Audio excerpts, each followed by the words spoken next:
Engel.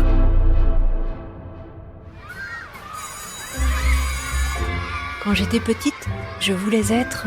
Quand j'étais petit, moi, quand j'étais petite, je voulais faire... Alors, moi, quand j'étais petite... Ah bah petit, moi je voulais J'ai être... toujours eu envie. Petit, je voulais être... Je vais vous dire un secret. C'est la sœur de Peter Pan. Sans frère, mais avec un pseudo. Sans clochette, mais avec la positive attitude. Alors non, pas besoin de présenter la chanteuse, ni sa meilleure amie. Pas plus que celle qui fait partie, depuis 2002, de la belle et grande famille des Enfoirés. Plus besoin, non plus, de présenter la comédienne qui enchaîne les séries télé telles que Demain nous appartient. Mais qui ? Oui, qui connaît vraiment les premiers pas de cet enfant de la scène ? Qui connaît finalement le logiciel du premier enfant musical version 2.0 ? Ou encore l'engagement de cet enfant devenu maman ? Eh bien vous, j'espère, après avoir écouté cet entretien avec Laure Pester. Bonjour Laure. Bonjour. Laure ou Laurie ? Comme tu veux. C'est toi qui choisis. Je pense qu'on va attaquer avec Laure et Laurie, de toute façon, reviendra bien évidemment au cours de cet entretien. Merci, surtout, d'avoir accepté d'être une enfant d'Allons Enfants. Avec plaisir. On va attaquer par le commencement, Bah oui, bien évidemment. allons-y. Tout commence pour toi le 2 mai 1982. C'est ça. C'est un dimanche, au Plessis-Bouchard, dans le Val d'Oise. Que peux-tu nous dire de plus sur le jour de ta naissance ? Alors, ce que je peux dire, c'est que la veille, ma mère, alors tout ça on me l'a raconté bien évidemment, était partie, ils avaient fait donc un petit déj en famille, ils étaient partis se promener en forêt et elle a commencé à avoir des contractions et ils sont allés à la clinique. Et là, ils lui ont dit, madame, on vous garde. Et en fait, ma mère, elle a dit, non, c'est pas possible parce que j'ai eu des gens pour le déjeuner, j'ai pas rangé, j'ai pas fait la vaisselle, faut que je rentre chez moi, j'ai pas mes affaires. Et en fait, ce qui l'inquiétait, c'était plus de laisser la maison en bordel que le fait que j'arrive, quoi. Donc voilà, et puis je suis arrivée très tôt le matin, je crois. Exactement. On va vérifier avec la version de maman. Ah, d'accord. Donc je suis rentrée à la clinique le 1er mai et Laure est née le 2 mai au matin.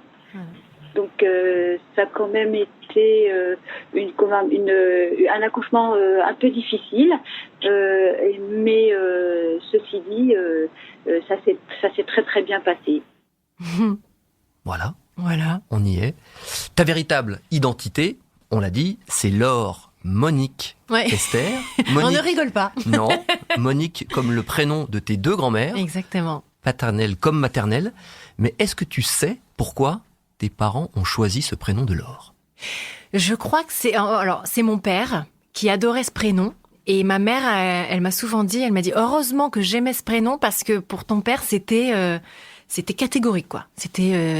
Alors après, pourquoi lui, il aimait ce prénom, comment il en a entendu parler, est-ce qu'il connaissait quelqu'un ou pas, ça je ne sais pas. Mais en tout cas, je sais que ma mère, elle a dit, heureusement que j'aimais bien ce prénom parce que il voulait rien d'autre. Et si t'avais été un garçon ? Attends, ils me l'ont dit. Cyril ? Non ? Cédric ? Cyril ? On vérifie. Mon mari, il avait choisi un prénom de fille, et c'était Laure, et c'était pas autre chose. Et puis du coup, un garçon, on avait trouvé vraiment Cyril, et c'était vraiment une roue de secours mais c'était de toute façon, ça ne pouvait être qu'une fille, d'après mon mari. Voilà. Ouais. C'était lui qui a choisi le prénom, mais c'était vraiment Laure. Il fallait pas changer, c'était ça. Ouais. Ah ouais, c'est ça. Et puis à l'écho, ils n'avaient pas voulu savoir, en fait, si j'étais une fille ou un garçon. Et pour eux, voilà, mon père, il était sûr, il était persuadé que c'était une fille. Effectivement. Ta maman m'a dit, on voulait garder la surprise, mais il y avait effectivement cette conviction. Ouais. Laure. C'est ça, c'est moi. On plante le décor, d'accord ? Ouais. Alors, tu es née en 1982, comme Amandine, le premier bébé éprouvette. C'est vrai. Comme Champs-Élysées, l'émission de variété présentée par Michel Drucker, comme le CD, le fameux compact disque, et comme la fête de la musique, célébrée pour la première fois quand tu as à peine 2 mois. Cette année-là, Anne-Sophie de Christoffy participe à ses derniers championnats de France de patinage artistique, alors que les Bleus s'inclinent à Séville face à la RFA en demi-finale de la Coupe du Monde de football. Hélas, 1 mois à peine après ta naissance, s'éteint la sublime Romy Schneider, Année qui voit également Isabelle Adjani remporter le César de la meilleure actrice et E.T., l'extraterrestre de Spielberg, exploser tous les compteurs au box-office. Alors selon toi, est-ce que l'un de ces événements a plus particulièrement marqué tes parents ? Marquer mes parents. Écoute. La mort de Romy Schneider, ça c'est sûr que ça les a, je pense, marqués parce que c'était une comédienne ils aimaient beaucoup. T'as dit tellement de choses. Le disque, le compact disque. Ah oui, ça c'est sûr. Écoute, je pense que c'est ça. Alors on va parler de tes parents, puisqu'ils sont, comme souvent, importants, mais je trouve encore plus pour toi, puisque j'ai eu la chance d'échanger avec eux et que c'est vraiment des gens formidables. Ton papa, Dominique Picard, né dans la Somme, mais qui rapidement va venir s'installer dans le Val d'Oise, où il rencontre ta maman, Martine, qui elle est vraiment du Val d'Oise, elle a toujours vécu là, c'est vraiment chez elle. Et après avoir fait des études de gestion comptabilité, elle devient chef comptable, puis directrice financière. Tu tiens d'elle sa détermination, sa rigueur, et je cite, quand on fait quelque chose, on le fait bien et jusqu'au bout. Voilà pour maman. Ton papa, lui, a travaillé 25 ans chez RTL, où il a fait quasiment toute sa carrière. Il a été notamment régisseur général du Grand Studio, où il a vu passer pas mal d'artistes, mais ça, on en reparlera un peu plus tard. Et de lui, tu tiens, entre autres, son goût du challenge. Tes parents, je l'ai dit, c'est vraiment des super parents. Ouais. Non, franchement, moi, je suis très famille, hein, mais mes parents, c'est tellement, ils sont tellement importants pour moi. Ils ont toujours été là dans les bons moments, les moments les plus difficiles. Et on a toujours été complices, on a toujours su communiquer. À part une petite année, ma petite année d'adolescente, où j'ai fait ma petite crise, hein, comme tout le monde, où là, ça a été assez compliqué. Ma pauvre maman, elle partait au travail, elle pleurait. Pendant 1 an, on n'a pas réussi à vraiment dialoguer ensemble. Donc ça a été vraiment juste, je mettrais cette année entre parenthèses, parce que sinon, c'est vraiment, des super parents qui sont à l'écoute et qui ils sont là pour moi, quoi. Comme moi, je suis là pour eux. On est soudés. On est vraiment soudés. Alors, comment était la petite Laure, enfant, plutôt active apparemment? La première chose qu'elle nous demandait dès le réveil, c'est qu'est-ce qu'on fait aujourd'hui? Alors, il fallait déjà qu'on planifie. Il fallait qu'elle sache s'il fallait qu'on aille au bois, pour se promener dans la forêt, faire du vélo, du roller, la piscine. Enfin, la première chose, c'est qu'elle venait dans notre chambre. Qu'est-ce qu'on fait aujourd'hui? Puis il fallait que ça bouge. Hein. Un petit côté hyperactive. Ouais.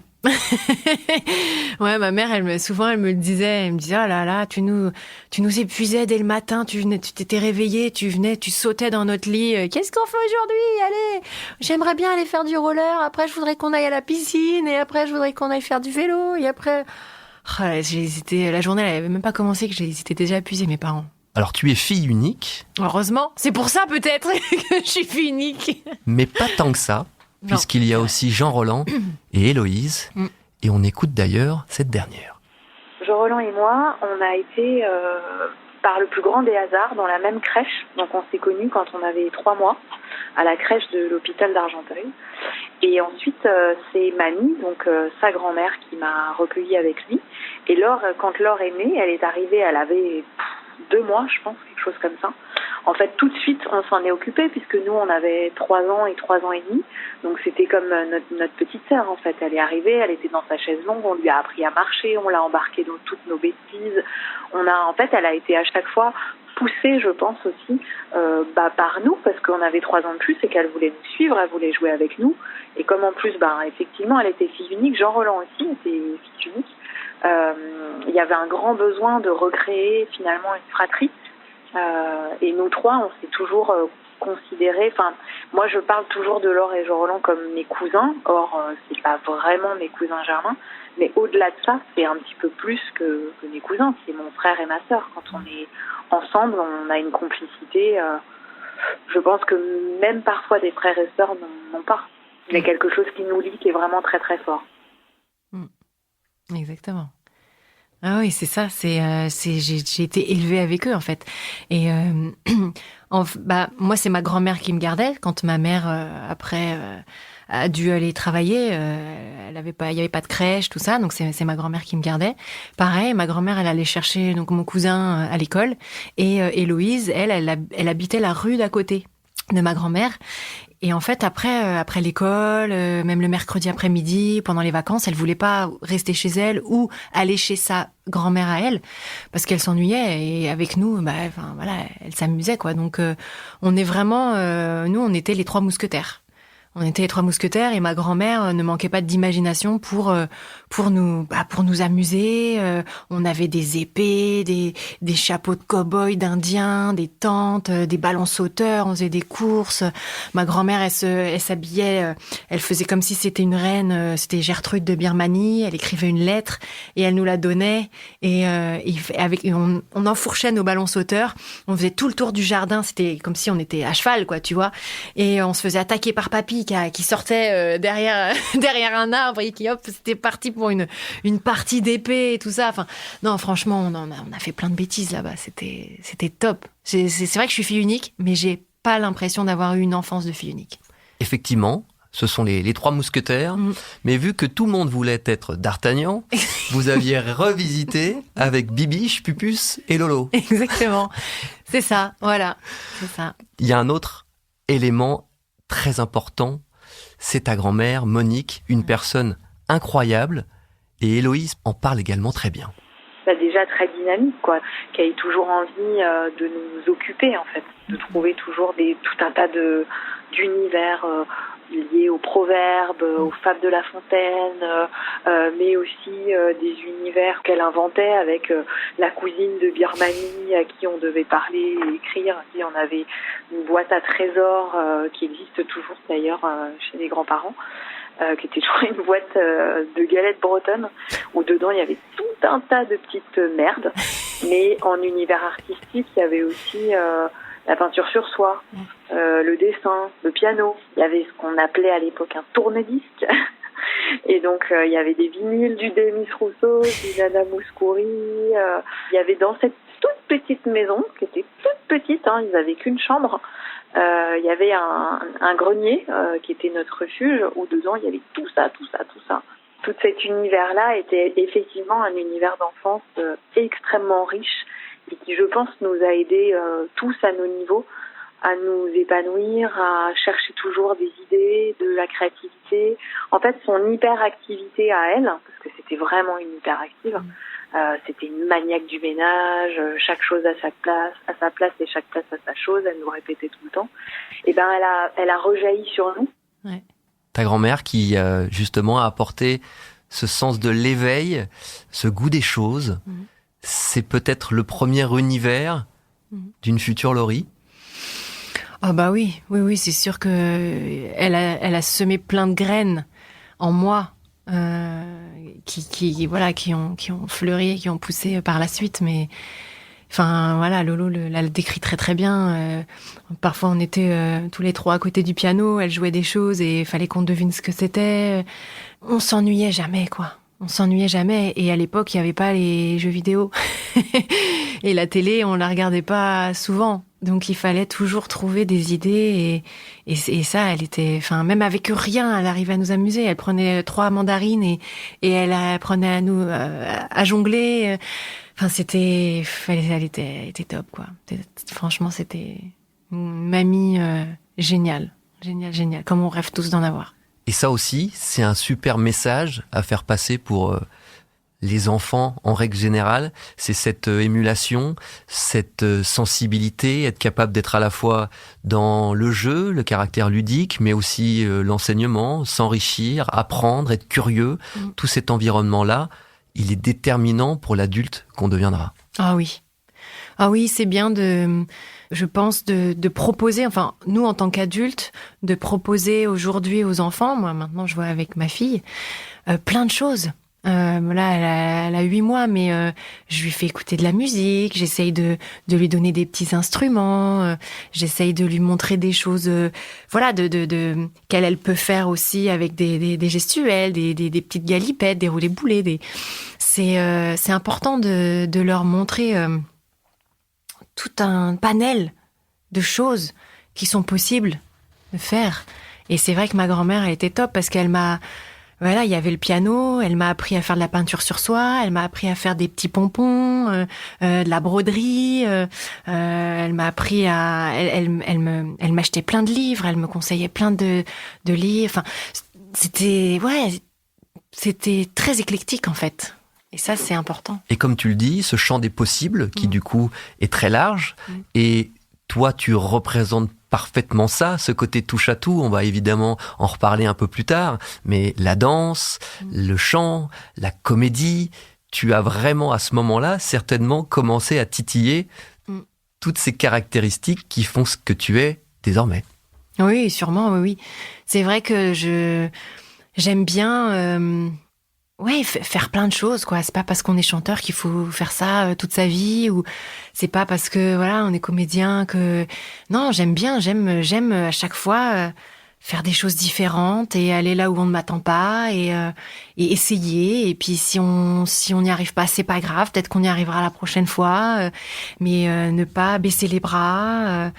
Il faut. Moi j'aime ça en tout cas. Je suis curieuse, j'adore apprendre. Alors dans Allons enfants, on aime bien aussi offrir un petit cadeau à notre invité.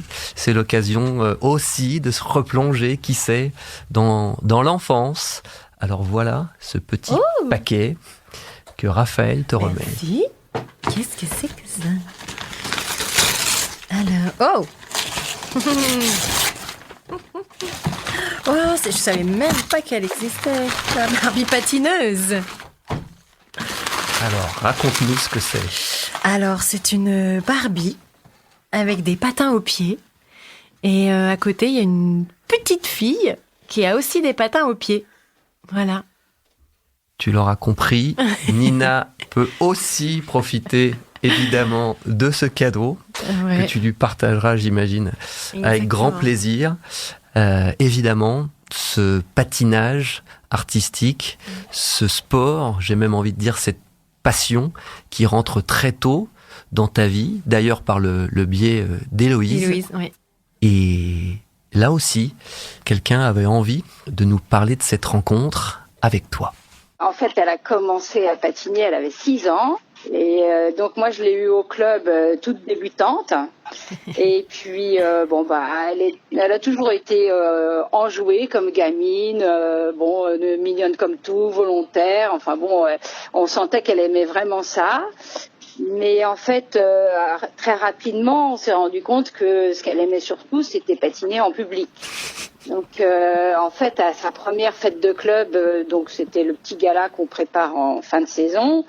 Eh bien, là, elle s'est révélée beaucoup plus, on va dire, elle patinait pour le public. À la limite, elle oubliait les pas et tout ça, ça lui était égal, mais elle patinait pour le public, donc elle avait le sourire, la présence déjà. Enfin bon, c'était amusant. Nathalie, oui. Ta première prof de patin. Ouais. On en rit là maintenant, oui. Mais est-ce que toi, tu en étais consciente déjà de ce rapport au public? J'aimais ça. Hein. Alors, ce rapport avec le public, dans le patinage, oui, mais je me souvenais pas que c'était aussitôt. À mon premier gala. Non, j'avais l'impression que c'était par la suite, quand je faisais des compétitions, ou alors quand j'avais vraiment un rôle un peu plus important dans le spectacle de fin d'année, où j'avais un solo et tout ça. Là, oui, c'était mon moment. Mais je me souvenais pas que dans la troupe, là, je faisais déjà mon petit numéro. Mais en même temps, ça m'étonne pas, quoi. Ouais. Alors, le patinage, c'est aussi un sport exigeant, avec lequel il y a une certaine forme de rigueur, il y a une certaine forme, on va pas dire de risque, mais il y a quand même des gadins, il y a quand même des bleus, il y a quand même parfois aussi la peur, une fois qu'on a chuté. Ce sport-là aussi, il explique peut-être pas mal de choses dans ta construction. C'est vrai que le patinage, je vois ça, moi, comme un sport qui est... c'est un peu l'école de la vie. parce que il faut savoir tomber, bien tomber pour pas trop se faire mal, et après il faut savoir se relever. Voilà, c'est ce qu'on t'apprend en patinage, c'est-à-dire que quand tu fais ton programme, tu vas tenter une figure, un saut, et ça passe, tant mieux. Hop, tu continues, ça te donne de l'assurance pour la suite. Et si au contraire tu chutes, et non, écoute, tu te relèves et tu relèves la tête, tu souris et tu finis ton programme à fond. Voilà, comme si c'était rien passé. Donc c'est un sport qui est très physique, mais qui est aussi très mental. Ouais. Elle nous racontait, d'ailleurs pour les novices, dont je fais partie, il y a 2 disciplines au départ, la danse sur glace et le patinage artistique. Et les 2 caractéristiques vont faire aussi ce côté complet que tu auras plus tard, c'est-à-dire à la fois la technique, la précision, le côté physique, bête de scène, et la partie plus créative avec la danse artistique. C'était aussi le bon combo pour toi. Oui, c'est vrai. Alors très souvent les jeunes patineurs prennent une fois qu'ils ont les bases, ils prennent ou la danse ou l'artistique. Et moi j'ai décidé de faire les 2. Donc j'avais 2 fois plus d'entraînement que les autres. Mais en même temps, j'adorais ça, quoi, parce que je trouvais à chaque fois un plaisir différent. C'est-à-dire qu'en artistique, ce qui me plaisait, c'était ce côté challenge de faire un double lutz ou un triple boucle piqué et de voilà. Et en danse, ce que j'aimais, c'était tous ces changements de cartes, toute cette grâce, raconter une histoire. Donc ouais, c'est ça. J'ai arrêté la danse sur glace au moment où il a fallu me trouver un partenaire. Parce qu'arrivé à un certain niveau, il faut un partenaire pour pouvoir continuer. Et j'avais une juge internationale qui m'avait repérée, qui m'avait trouvé un partenaire. Mais sauf que c'était de l'autre côté de Paris. Moi, je suis dans le Val d'Oise. Et c'était des entraînements tous les jours à 6h. Et je pouvais pas faire déménager mes parents, tout ça. C'était un peu compliqué. J'ai pris moi-même la décision donc d'arrêter la danse sur glace et de continuer l'artistique. Après, voilà, j'ai eu un petit regret sur le coup parce que c'est vrai que j'étais assez forte et à chaque fois que je faisais des compètes en danse, j'étais toujours sur le podium.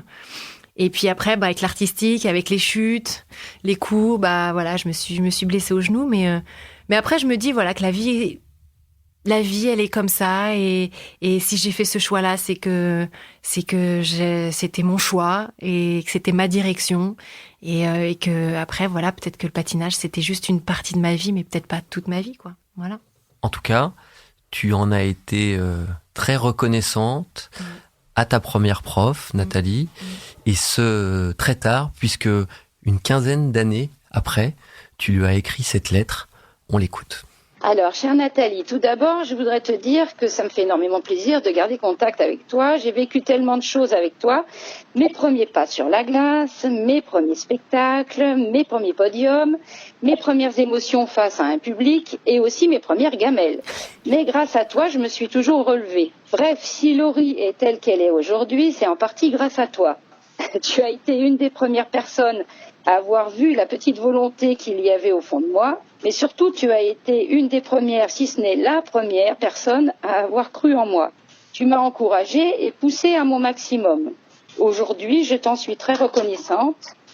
Quand tu me regardes à la télé, j'espère que tu es fière de moi. Ma réussite, c'est aussi la tienne.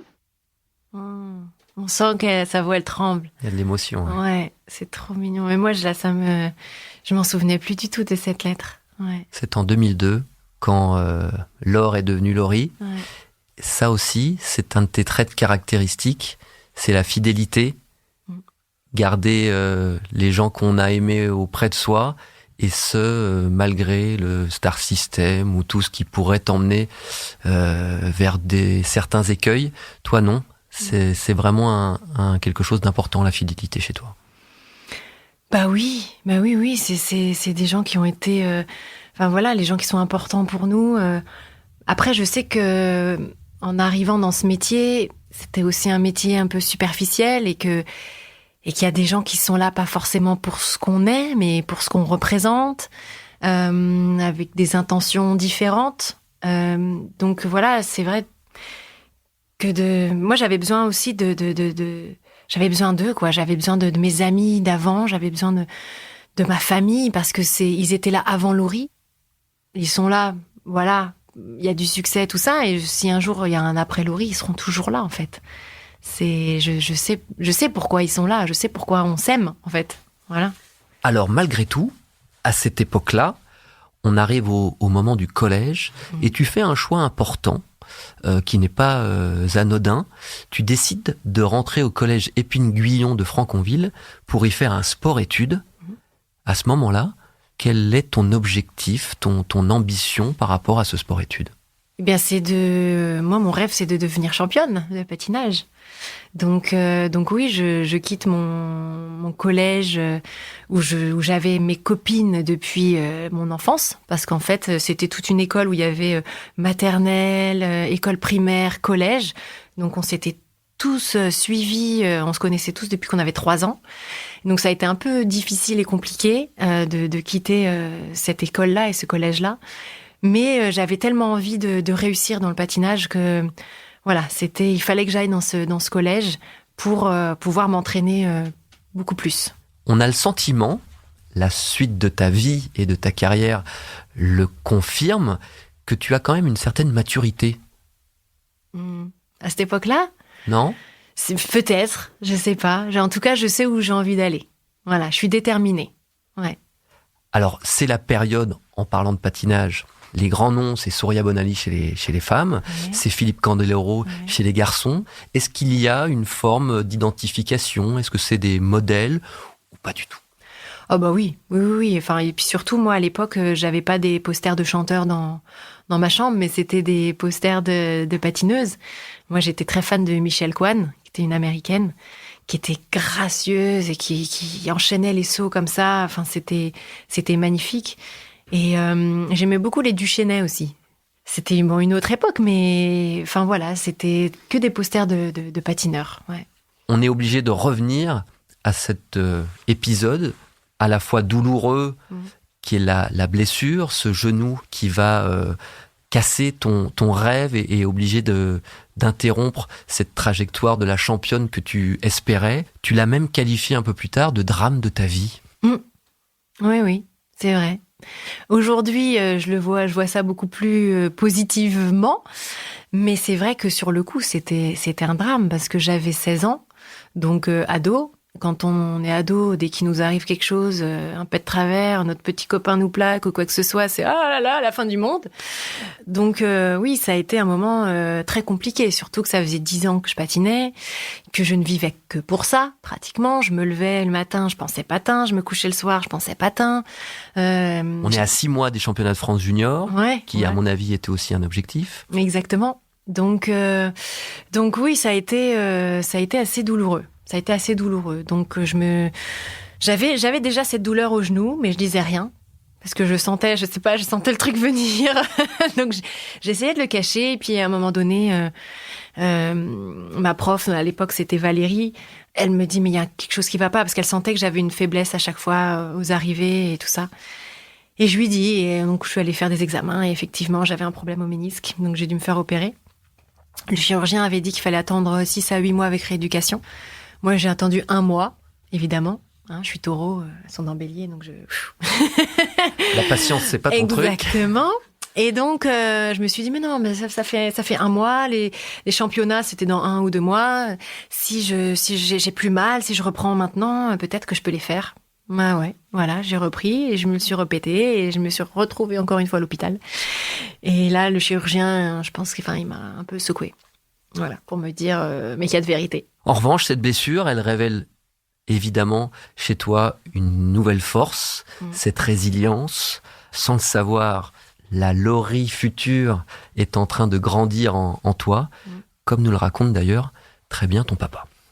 Oui, alors, c'est vrai que quand elle a eu son accident, là, de genou, le patinage pour elle, c'était terminé. Le chirurgien lui avait dit, écoute ma chérie, le problème c'est que tu pourras plus faire de compétition. Tu pourras faire du patin comme ça, mais plus de compétition. Donc c'était quand même un problème pour elle. On a discuté tous les 3 et puis on lui a dit, écoute, dans la vie, il n'y a pas que le patinage, il y a plein d'autres belles choses. Réfléchis à ce que tu veux faire et on s'investira pareil. Donc elle a réfléchi, et puis une semaine après, elle me dit j'aimerais bien apprendre la musique, à jouer d'un instrument, faire de la danse, voilà, un peu côté artistique. Donc effectivement, comme j'avais moins des contacts de gens, moi je voulais la mettre dans les mains de gens sérieux, pour pas qu'elle perde son temps et puis surtout qu'elle s'éclate, quoi. Donc je lui ai trouvé un professeur, on va dire ça comme ça, qui lui apprenait le piano, enfin divers instruments. Et puis au fur et à mesure du temps, cette personne un jour m'a appelé en me disant mais tu sais, ta fille, elle chante, elle a envie de chanter, est-ce que tu m'autorises à lui faire un single? J'ai dit si tu veux faire un single, le principal c'est qu'elle s'amuse et voilà, qu'elle en ait envie, quoi. Mais il faut qu'elle s'amuse. Le principal c'est ça. Et puis ça c'est parti comme ça, mais sans penser forcément à ce que Laure devienne Laurie. C'était pas le but, on n'y pensait même pas. Voilà. Ouais, au départ, en fait, j'avais dit à mes parents que j'aimerais bien, apprendre le piano, faire de la danse, prendre des cours de chant, pour peut-être éventuellement un jour devenir chanteuse. Mais au départ, c'était vraiment apprendre les bases. Et donc, il m'avait trouvé effectivement un prof de piano et je me souviens du jour où il l'appelle parce que j'étais à côté de lui et je pense que le prof de piano, il pensait pas que j'étais là. Et je lui dis non mais sa fille, en fait, je pense qu'elle s'en fout du piano. Elle est pas faite pour ça. Elle est pas faite pour ça. Et donc voilà, j'ai arrêté le piano. Voilà. Je pense que s'il nous écoute, on l'embrasse. Exactement. Il avait vu déjà en moi que le piano, ça allait peut-être pas être ça, mais qu'il y avait une autre voix. La musicalité était quand même bien présente. Ouais. Alors on va revenir évidemment sur la naissance de Laurie et de son décollage un peu plus tard, mais je voulais qu'on repasse un petit coup par ce collège, Épine-Guyon, où il y a aussi une très belle rencontre dans ta vie. On était attirés l'une vers l'autre par rapport à nos aisances respectives, mais complètement différentes. C'est-à-dire que moi, j'étais plutôt extravertie à l'époque et elle introvertie, ce qui est très marrant par rapport à nos métiers donc d'après, puisqu'elle fait de la scène. Et moi, pas du tout. On se retrouvait finalement à écouter quelques musiques. Elle entendait ce que moi j'écoutais, donc elle venait vers moi parce que forcément ça lui plaisait. Puis c'est venu comme ça et moi je venais vers elle pour dire alors et toi t'aimes bien quoi comme musique? Donc on écoutait, on faisait de la danse, on créait des chorégraphies derrière les gymnases du collège, le gymnase du collège. Elle a cette fibre aussi musicale et de la danse. On a fait beaucoup de danse, donc tout était relié. Miali, la fameuse meilleure amie. Oui, du clip. Ouais. Et là, elle participe à cette aventure, à cette éclosion musicale, cette période du collège où on s'imprègne aussi de plein de choses. Et ensemble, il y a aussi la partie danse, musique, qui devient un élément déterminant de ta vie. Oui, c'est vrai que quand on finissait les cours un peu plus tôt, on se retrouvait derrière le gymnase du collège et puis on avait, alors c'était pas les portables à l'époque, mais des Walkman et on écoutait des choses. Miali, elle aimait beaucoup Mariah Carey, un peu de R&B aussi, tout ça. Donc voilà, on écoutait ça, on se mettait à chanter, on dansait et tout. Puis après, on a pris des cours de danse ensemble avec une prof et avec tout un groupe de filles et on a fait ça pendant des années ensemble. Ouais. Alors ce fameux univers musical, à quoi il ressemblait? On va écouter ta maman et puis tu nous diras si c'est validé ou pas. Elle a été baignée avec les chansons de Jean-Jacques Goldman, parce que Jean-Jacques Goldman c'est vraiment c'est mon idole, c'est celui que je préfère de tous. Et dans la voiture, quand j'allais la chercher chez ma mère, je mettais ses chansons et puis on les chantait à tue-tête dans la voiture. Elle a beaucoup écouté du Jean-Jacques Goldman, mais elle avait pas que elle avait quand même ses chanteurs aussi. Elle avait quand même ses chanteurs préférés. Elle aimait bien Roch Voisine. Elle aimait bien Michael Jackson. Alors ça, ce qui la fascinait, c'était les clips de Michael Jackson. Et aussi, je sais pas si vous connaissiez, mais les 3T, c'était les neveux de Michael Jackson. Alors là, c'était un truc de fou, quoi.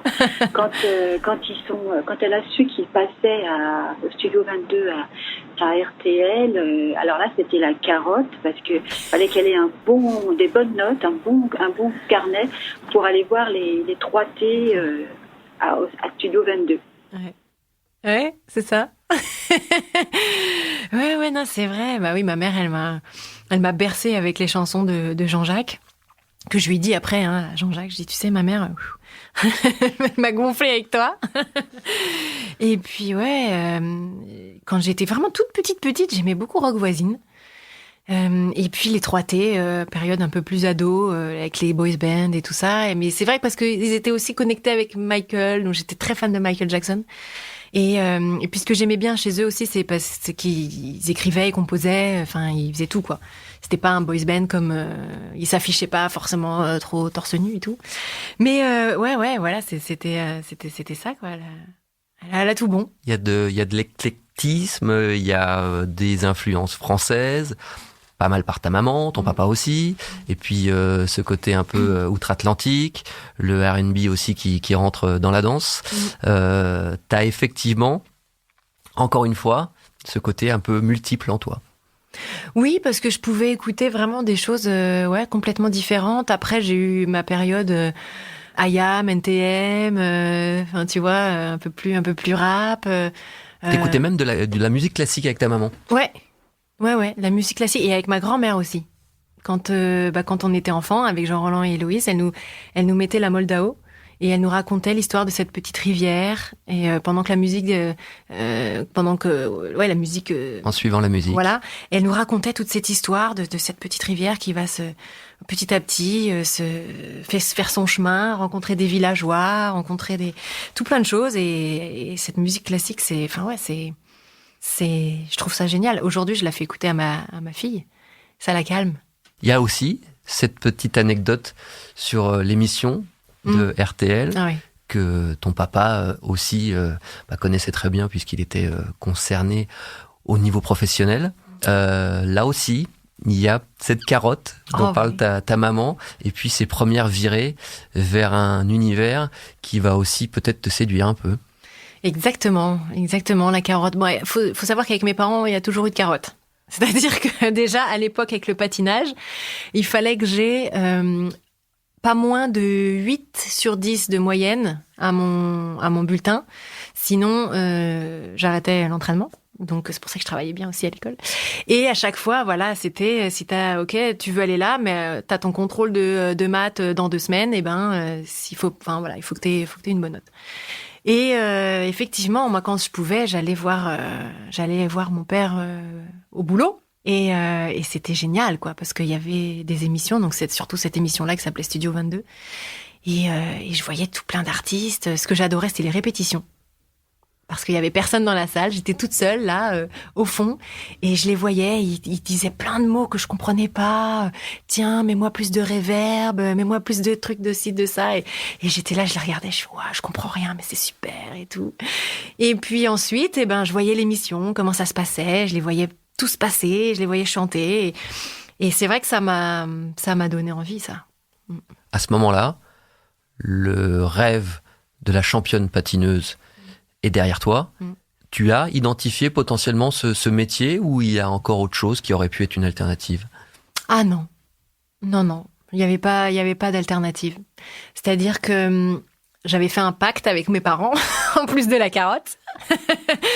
C'est-à-dire, il fallait que je passe mon bac, que j'ai mon bac. Et après, pendant 1 an, j'allais faire des cours par correspondance pour justement essayer de faire quelque chose avec la musique et la chanson, voir comment ça fonctionne. Mais en tout cas, faire des cours par correspondance pour me laisser le temps d'aller prendre des cours, d'aller à des castings, à des auditions, rencontrer des gens et tout ça. Donc voilà. Alors avant d'en arriver là, dès 97, tu as 15 ans. Oui. C'est l'année de ton premier titre, Écoute ton cœur. Et là, alors, tu prends le pseudonyme de Laurie. Et à ce sujet, je crois que Miali a encore quelque chose à nous raconter. Alors, Laurie, en fait, c'est venu d'une histoire vraiment très banale que tous les collégiens, je pense, en cours d'anglais connaissent.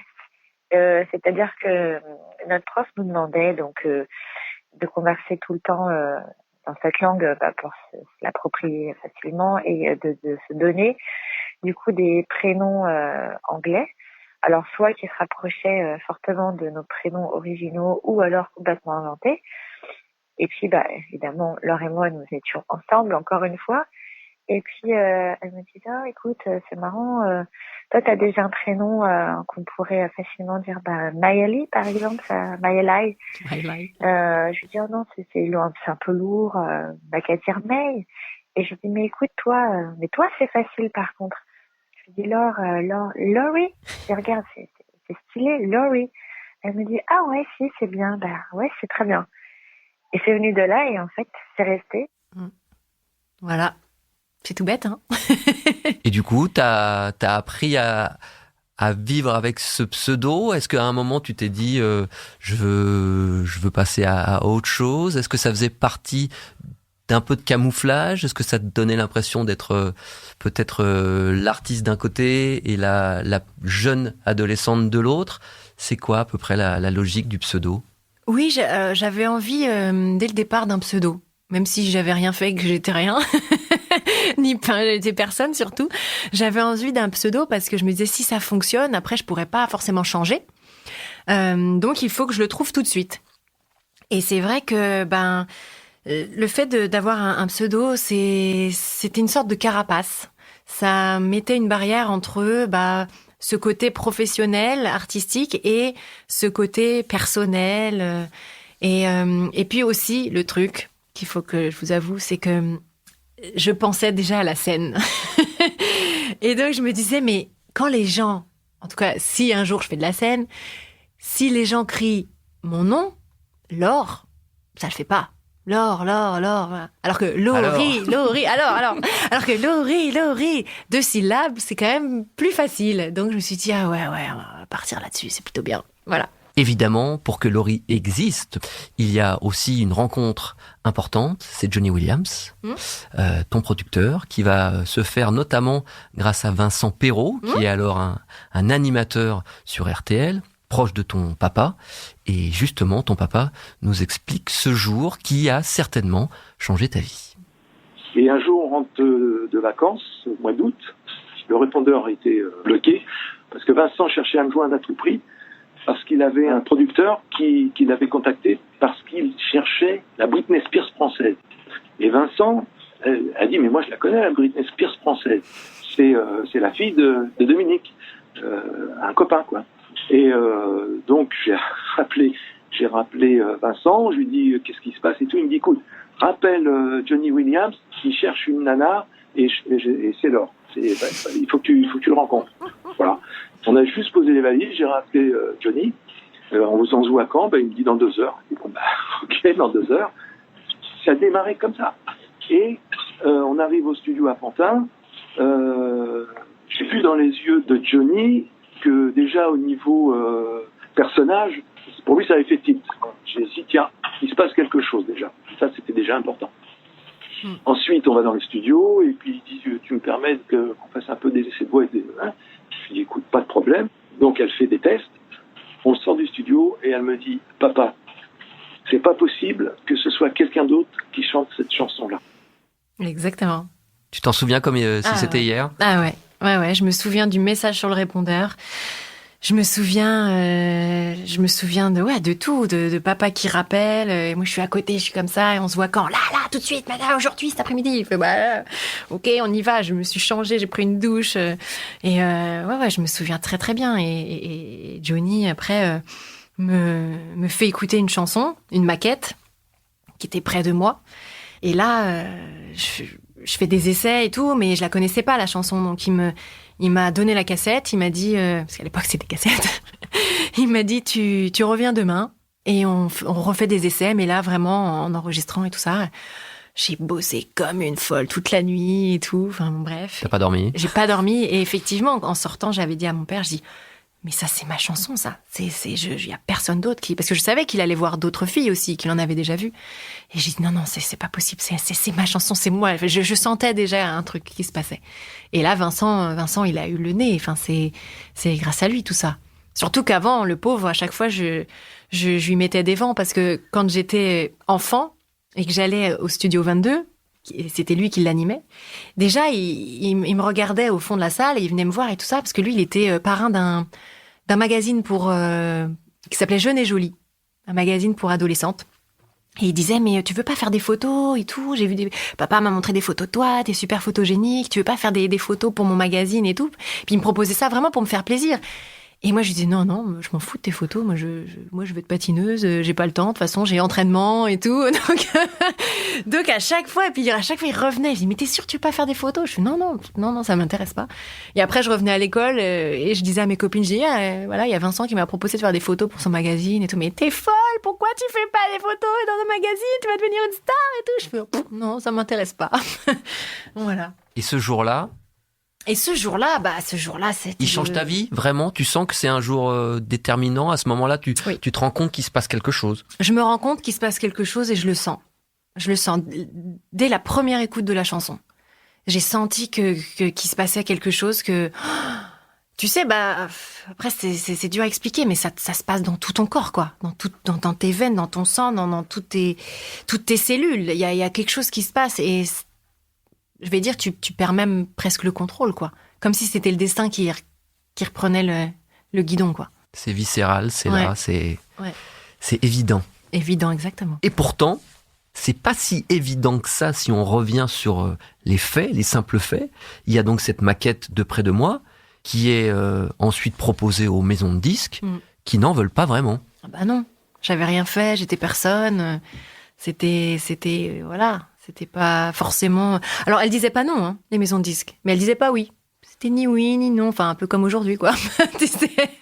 Elles prennent pas trop de risques. Mais là, il y a l'idée géniale de Johnny, qui est de dire, qu'importe, on va la diffuser gratuitement sur Internet. Exactement. Et mine de rien... Ça a fonctionné. Vous avez un peu créé une révolution. Ah bah je suis la grand-mère de tous les Instagrammeurs, de tous ceux qui sortent d'Internet. Ouais, bah oui, je suis la première artiste à être sortie d'Internet. C'est ça. Il y a eu, alors en 3 mois, je crois qu'il y avait eu à peu près 15 000 téléchargements. Donc aujourd'hui, on fait ça en quelques secondes, mais à l'époque, c'était énorme parce que tout le monde n'avait pas d'ordinateur chez soi, tout le monde n'était pas connecté à Internet, n'avait pas de réseau et tout ça. Puis pour se connecter, c'était long. Fallait pédaler presque encore. Donc non, c'était énorme. Donc après, avec ces connexions-là, ça a été une belle carte de visite pour revenir voir les maisons de disques et de se dire, attends, regardez ce qui se passe. Tu signes ton premier contrat chez Epic et là, ça va aller très vite cette fois-ci. Le 2 mai, petit clin d'œil sympa, 2001. Ouais. C'est Près de moi, le single qui sort, le jour de tes 19 ans. Et là aussi, le succès est assez immédiat. Est-ce que là, le carton incroyable, t'es 2e dans le top français, t'es 1er en Belgique, c'est 24 semaines d'affilée dans le top 10 en France, disque de platine avec plus de 500 000 ventes, c'est énormissime. Ça va, on s'accroche, t'es dans les nuages, on te rattrape sur terre, comment ça se passe à ce moment-là? Je m'en rends pas bien compte. À ce moment-là, je m'en rends pas bien compte. Je suis dans un tourbillon. Et je suis tellement contente, je vais en studio, je fais des séances photos, je tourne des clips. C'est une vie de rêve, quoi. Tout ce que je rêvais de ça et aujourd'hui je le vis mais en même temps, je voulais pas trop non plus péter un câble entre guillemets parce que dans le patinage, on apprend encore que tu peux être première à une compétition, puis le week-end d'après, tu peux être la dernière. Donc oui, j'avais vendu beaucoup de disques. Oui, j'étais numéro 2 en France, numéro 1 en Belgique. Mais si on veut y rester, il faut continuer de bosser, quoi. Et l'autre aspect que j'ai beaucoup aimé, moi, en discutant avec ton papa, avec qui vous allez décider, mais surtout toi, de travailler ensemble, c'est qu'il y a une forme de bienveillance. Ton papa va être à la fois là pour te soutenir dans tes envies, pour t'accompagner, mais aussi ne pas être celui qui va vivre à travers toi quelque chose. Le binôme va être aussi très important dans la réussite de la suite. Oui. Oui, c'est moi qui lui ai demandé de m'accompagner parce que j'avais besoin d'une personne vraiment de confiance. Quand on faisait des rendez-vous, j'avais besoin de lui à mes côtés. Et puis c'est vrai depuis toute petite, je suis très très proche de mon père, de ma mère, et en un regard, il savait si j'étais bien, pas bien, ce qu'il fallait faire ou pas faire. Enfin, donc pour moi, ça a été un atout d'avoir mon père à mes côtés pendant toute cette période. Là, tu as 20 ans, c'est parti, c'est lancé. Peut-être une question pas évidente, mais il est où l'enfant encore à ce moment-là ? Il est toujours présent, il est déjà loin parce qu'on a des obligations d'un univers d'adulte. Est-ce que tu te souviens un peu ? Un peu les deux. Un peu les deux, parce que c'est vrai que, comme tu le dis, il y a parfois des obligations. Très rapidement aussi, j'ai monté avec mes parents ma boîte de production. Donc, oui, ça a été une période où déjà très jeune, je dirigeais des gens. C'est-à-dire que même ma première tournée, qui était en 2002, j'ai fait toute la mise en scène. Je disais à des gens qui avaient 30 ans de plus que moi, même parfois plus, là on va faire ça, là tu vas faire ci, là tu vas faire comme ça, la lumière je veux comme ci, comme ça, comme ça. Donc je dirigeais déjà pas mal de monde. Et en même temps, j'avais ce côté enfant qui était resté, c'est-à-dire que dès qu'il y avait une connerie, il fallait que je la fasse. C'était pour toi. Voilà, c'était pour moi. Et à dire ou à faire. Hein. Et j'étais encore comme ça. Et très souvent, même encore aujourd'hui, parfois je revois des vidéos de l'époque, je me dis, mais quelle gamine, mais n'importe quoi, quel bébé. Et en même temps, j'aime ça. Il faut garder cette âme d'enfant. Il faut garder... Parfois, et encore aujourd'hui, il pleut, il y a une flaque d'eau, j'ai envie de sauter dedans. Ouais, pourquoi se retenir ? C'est pour ça que je disais dans la présentation que tu étais la sœur cachée de Peter Pan. Exactement. Il y a un peu de ça aussi. Exactement, on va pas... la vie est comme elle est. Parfois, elle est belle, parfois, elle nous met face à des difficultés. Mais en tout cas, il faut vivre chaque instant comme...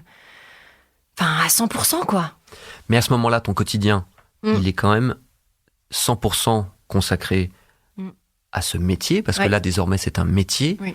Le rapport aux copains, à l'école, au projet potentiel d'une autre formation scolaire, comment tu le gères, ça ? Effectivement, je vais plus à l'école parce que j'avais commencé des cours par correspondance. Donc j'avais eu ma première année, j'étais très contente parce que tous mes potes patineurs qui me disaient, eux étaient au CNED, me disaient tu verras c'est trop difficile, tu vas lâcher tout ça. Non, j'ai réussi.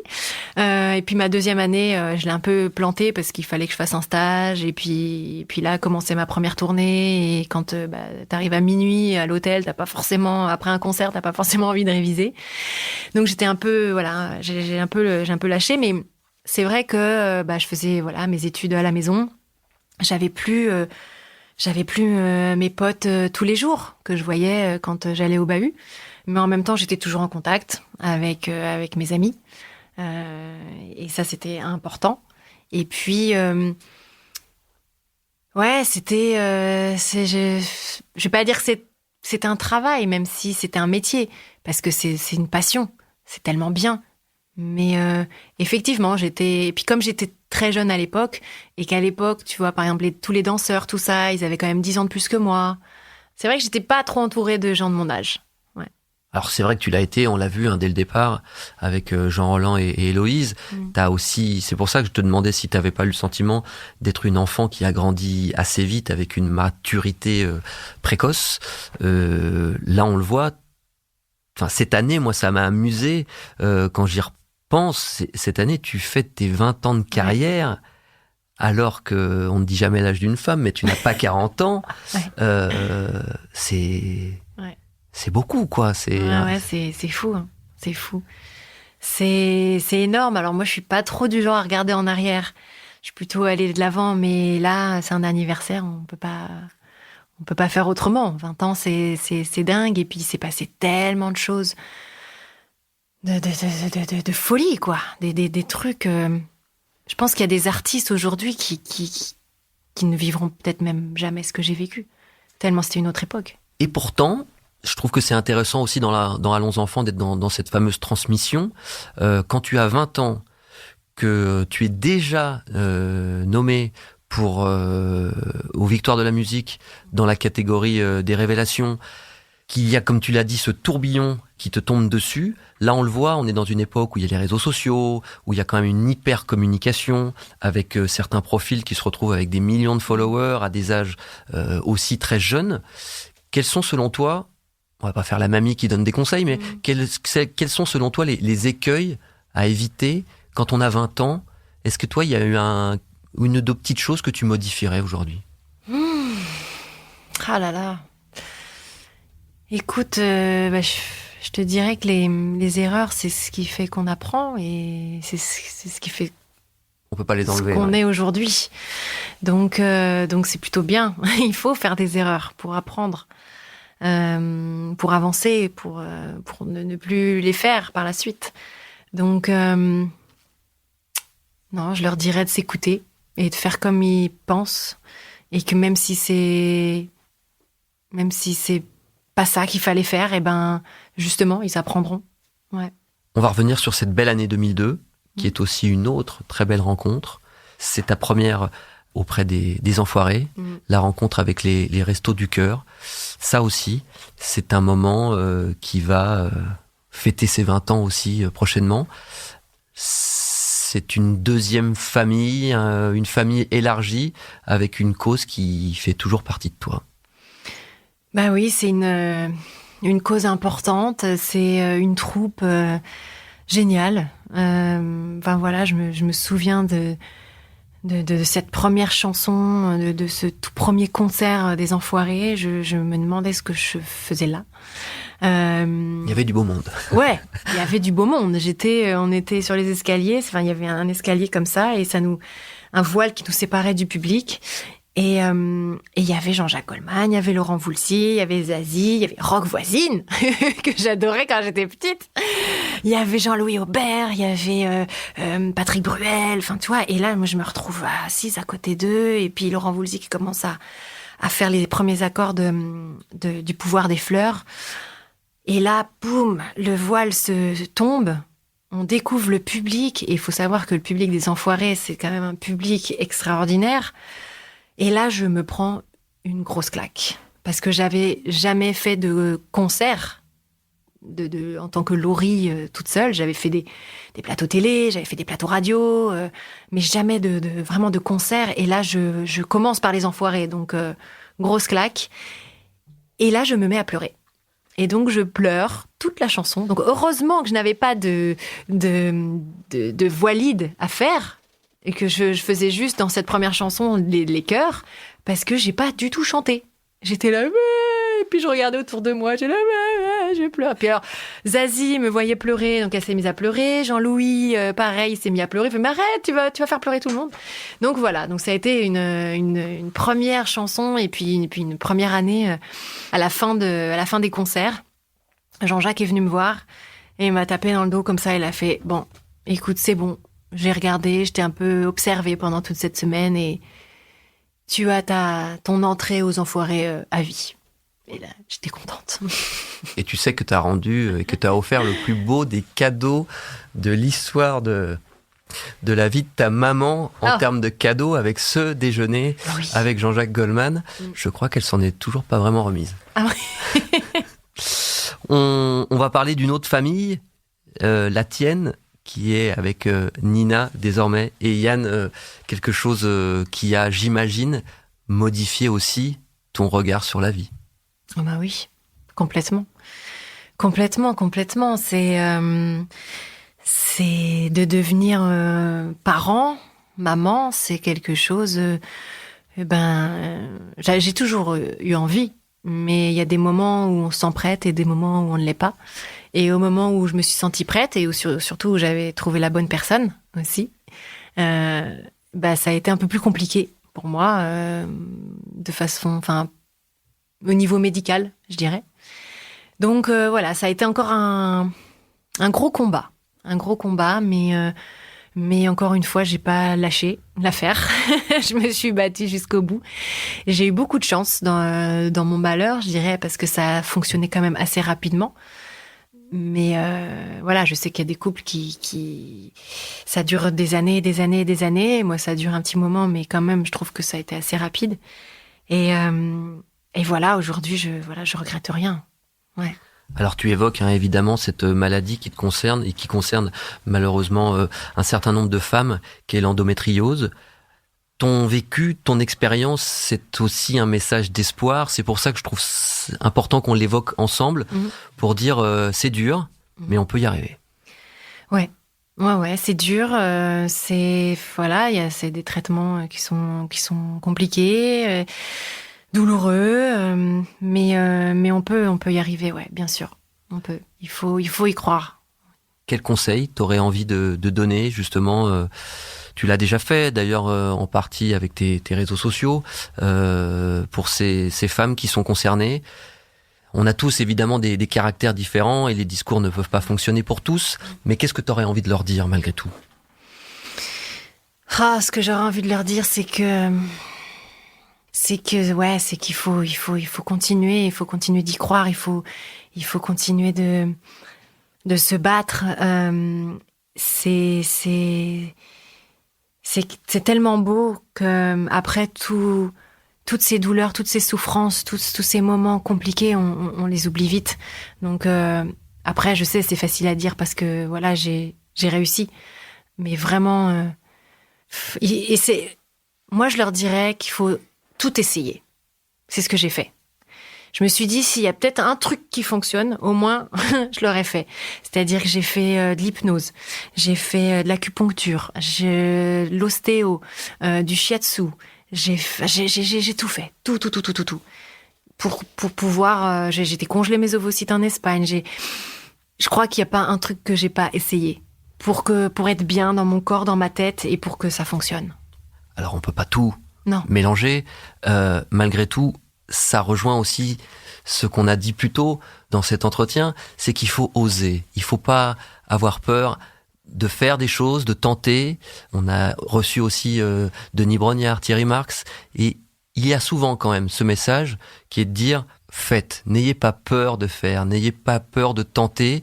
Il n'y a rien de pire qu'avoir potentiellement des regrets. On peut avoir éventuellement des déceptions. Mais tant qu'on n'a pas essayé, exactement, il faut essayer. Exactement.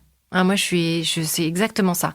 Je suis du genre à aller vraiment jusqu'au bout des choses, à faire des choses, à essayer, à tenter, même si je sais qu'il y a un tout petit pourcentage de réussite. C'est pas grave, je vais y aller parce que peut-être que ce sera ce petit pourcentage-là qui va fonctionner ce jour-là. Il faut y aller. Il faut et vraiment. On peut pas. Moi, je veux pas avoir de regrets. Je veux pas me dire tiens, si j'avais su, peut-être que j'aurais essayé ça ou j'aurais fait comme ci ou j'aurais fait comme ça. Non, fais. Si t'y penses, si tu crois, c'est allez, go, on y va. Et puis si ça marche pas, on essaiera autre chose. Puis c'est pour tout, en fait. Tu l'as prouvé, c'est ce qu'on a dit tout à l'heure, puisque tu t'es aussi essayé à la comédie. C'est passé par différentes étapes. T'as fait du doublage. Je sais que Miali me parle aussi de sa fille qui écoute Tata Clochette. Ouais, je suis Tati Clochette. Voilà. Ouais. En référence justement au doublage. Et puis après, la comédie. Ouais. C'était une chose assez naturelle. Ça nécessitait plus de travail que pour la chanteuse et la patineuse, ou pas vraiment? Comment tu l'as vécu aussi? Pareil. En fait, ce qui s'est passé, c'est que effectivement, à force de faire des doublages de voix, de tourner des clips, j'avais envie d'aller un peu plus loin dans la comédie. Et comme je suis pas du genre, comme on vient de le dire, à attendre que ça arrive tout seul, parce que parfois on peut attendre très longtemps, j'avais écrit un petit synopsis et puis je suis allée taper aux portes de TF1. Voilà. Comme on disait, il faut oser, allons-y, on ne sait pas si ça peut fonctionner ou pas. Et donc, à l'époque, c'était Takis Kandilis qui était à la fiction de TF1. Il a pris le temps de lire mon petit dossier.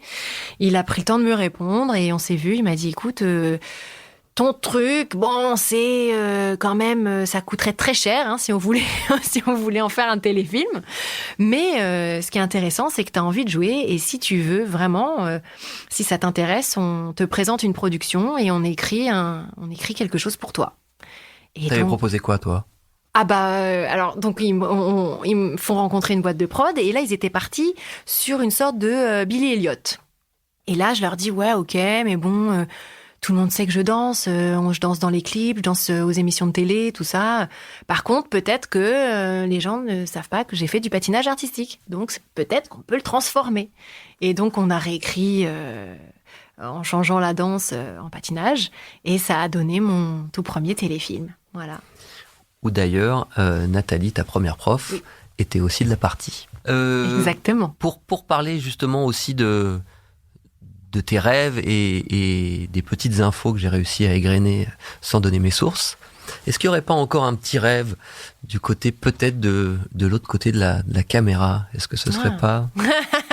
Oui, effectivement. Ouais. J'aime beaucoup la réalisation. En fait, j'ai déjà réalisé 2-3 clips, mais à chaque fois de plus en plus, ça me tente. Et puis j'ai mes potes, par exemple sur la série là, sur Demain nous appartient. Maël, à chaque fois, il me dit parce que très souvent je lui dis bah tiens là, ça serait bien, tu vois, si on faisait comme ci, comme ça. Si toi là, j'aurais plus vu la scène comme ci, comme ça. Il fait mais vas-y, mais dis-lui et tout. Mais pourquoi tu vas pas voir la prod et tu leur dis que tu veux réaliser et tout ça. Et effectivement, ça me plairait vraiment. Ouais. On a hâte et on va suivre ça, évidemment, avec attention. Avant de conclure, on est obligé, parce qu'on n'en a pas parlé, ce mot n'est pas encore sorti, cette expression n'est pas encore arrivée, la positive attitude. Oui. Ce terme qui est absolument indissociable de Laurie, et Laurie qui est indissociable de la positive attitude. Je crois qu'Héloïse va nous en parler très bien et elle est plus particulièrement concernée. Bah oui.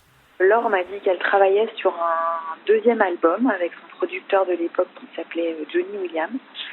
Moi, je travaillais chez Astérios et j'étais très proche de Jeanne Ferral qui, elle, préparait son album qui s'appelait 12 fois par an. On est partis toutes les deux au Portugal et Laure m'avait dit puisque tu écris et que tu écris tout le temps, ça me ferait super plaisir que tu me proposes des textes.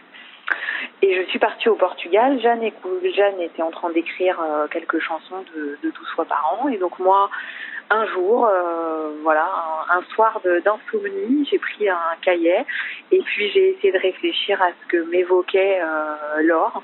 Et il m'est venu tout de suite cette formule, la positive attitude. En fait, il la représente tellement bien, cette espèce d'entrain, de capacité à être toujours partant, à s'émerveiller pour n'importe quoi, à bondir, à être finalement, c'est aussi cette constance d'aller toujours d'humeur égale, ce qui est très très rare et qui était tellement pas du tout moi, que en fait j'ai fait un texte qui ne me ressemblait pas du tout et qui ressemblait à finalement l'admiration que j'avais pour elle, ce trait de caractère que moi je n'ai pas du tout et que je trouve assez admirable chez elle. Et c'est devenu la positive attitude, voilà. Et oui. Tu l'aimes bien cette expression ? Bah oui. Ah oui, je l'aime beaucoup.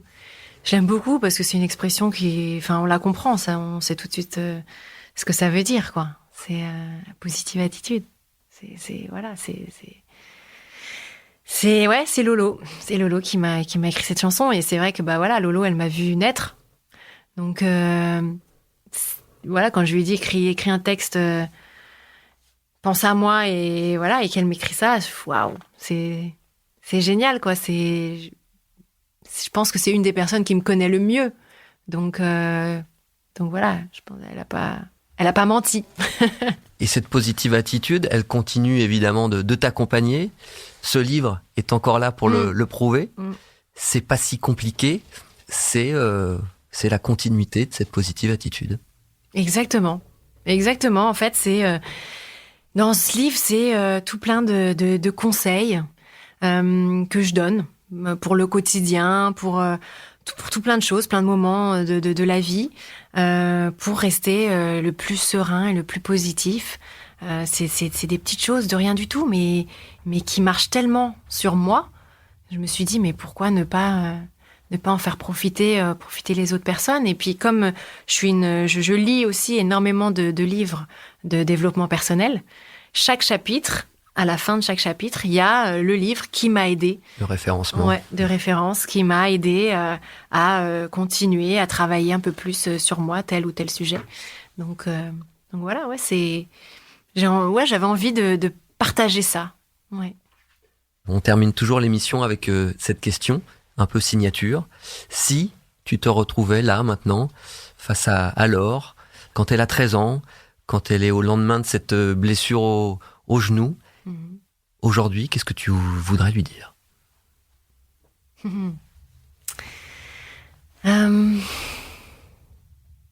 D'y croire, de ne jamais baisser les bras et de toujours s'écouter. Parce que la vérité, en fait, elle est au fond de nous. Voilà. Merci. Bah de rien. Vous avez entendu, chers amis d'Allons Enfants, la vérité est en vous.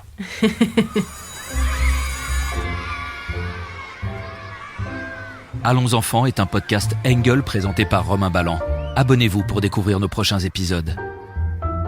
Production et réalisation, Raphaël Fruchard. Ingénieur du son, Thomas Gabriel. Coordination de production, Alix Pénichon.